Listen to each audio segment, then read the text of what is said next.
Greetings, welcome back to my channel, and in this week's video we'll be making the soft and buttery cocoa bread.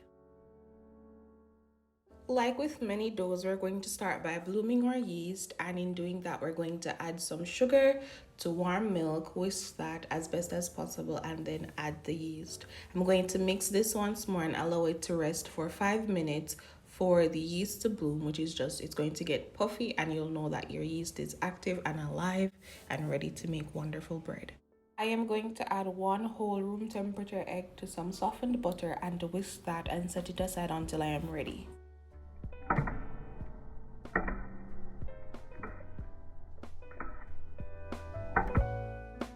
It is now time to form our dough, and I was just whisking back the yeast into the milk instead of having it all on top. I am also whisking my flour and salt. Then I'm going to gradually add the milk yeast mixture to my dried flour and just incorporate that, allow it to get saturated and start forming a dough. Once my dough is semi-formed, I'm going to add my melted butter and egg and continue working that until everything is saturated and coming together.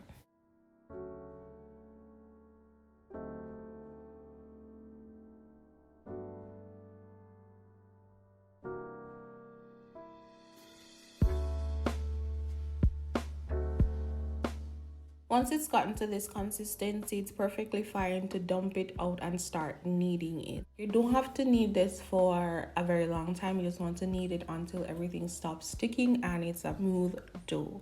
So to my floured surface, I'm going to plop my glob of dough out. Make sure you get everything off of the spoon because we're not wasting anything, and begin kneading. It's very soft, so it doesn't take a lot to knead it. You just want to ensure that your surface is well floured so that nothing sticks excessively, and you just want to push the dough in and out on itself until it forms a nice smooth dough. This might take a couple sprinkles of flour, but you'll get there.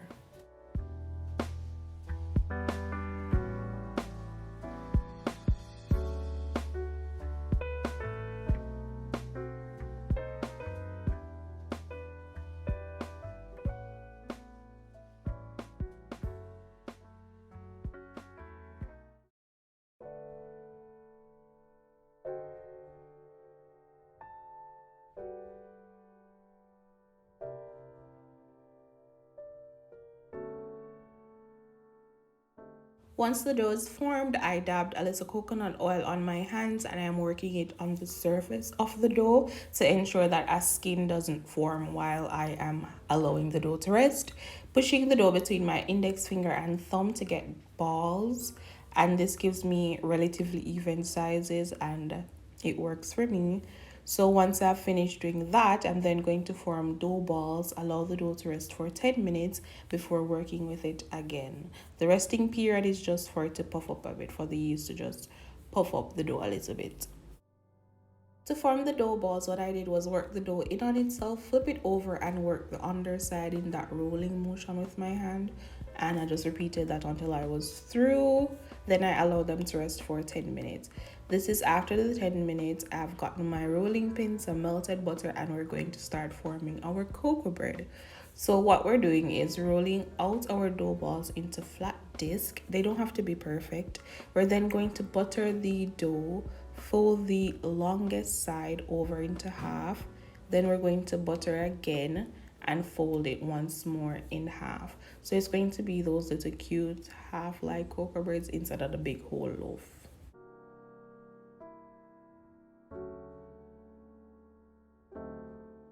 Once more, we're going to get our dough ball and we're going to work it into a disc like you would be rolling a roti, but not as thin as a roti.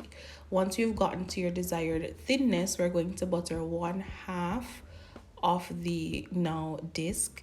Then we're going to fold over the longest side. So whichever is your longest side of dough, you're going to fold that in half first.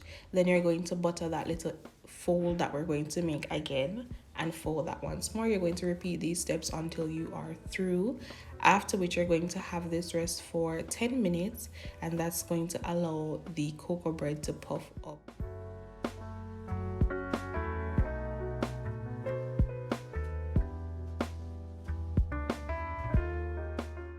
After After you bake your cocoa bread for approximately 15 to 20 minutes, this is what they should look like. As soon as they come out of the oven, you're going to want to brush them with butter to give them that nice glossy finish.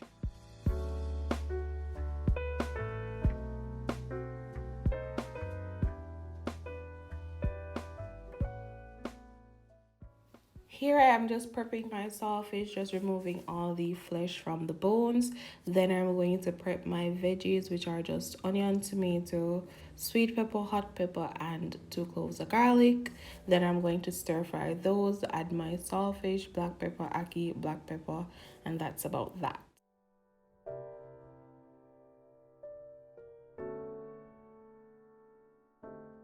For the ackee loaf, all I'm doing is just adding some of the ackee and saltfish into the cocoa bread, closing it, and that's that. Now I'm going to show you my soft cocoa bread. Look at me pressing my finger into it. You see us? Very soft.